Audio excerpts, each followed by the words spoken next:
மனிதர்கள் திடீரென மறைந்து போனால் இந்த உலகம் எப்படி இருக்கும் என்று ஒரு சுவாரஸ்யமான கற்பனை.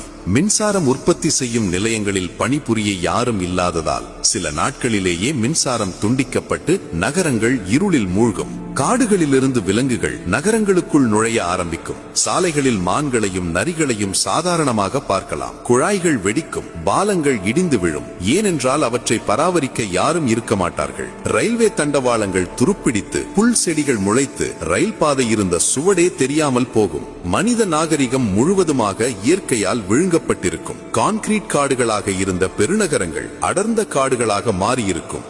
மனிதர்கள் கடலுக்குள் மூழ்கடித்த கப்பல்கள், விமானங்களின் பாகங்கள், குப்பைகள் என எல்லாமே கடல்வாழ் உயிரினங்களுக்கு ஒரு புதிய வாழ்விடமாக மாறியிருக்கும். மனிதர்களால் வேட்டையாடப்பட்டு அழிவின் விளிம்பில் இருந்த பல விலங்குகள் மீண்டும் பெருகி புதிய நிலப்பரப்புகளை ஆக்கிரமித்திருக்கும். இறுதியாக மனிதர்கள் இல்லாமல் போனாலும் இந்த பூமி இன்னும் உயிரோட்டமாக, அழகாக, தன்னிறைவாகவே இருக்கும். நாம் ஒரு பகுதியாக இருந்தோம், ஆனால் நாம் மட்டுமே உலகமில்லை என்பதை இந்த கற்பனை பயணம் நமக்கு உணர்த்துகிறது.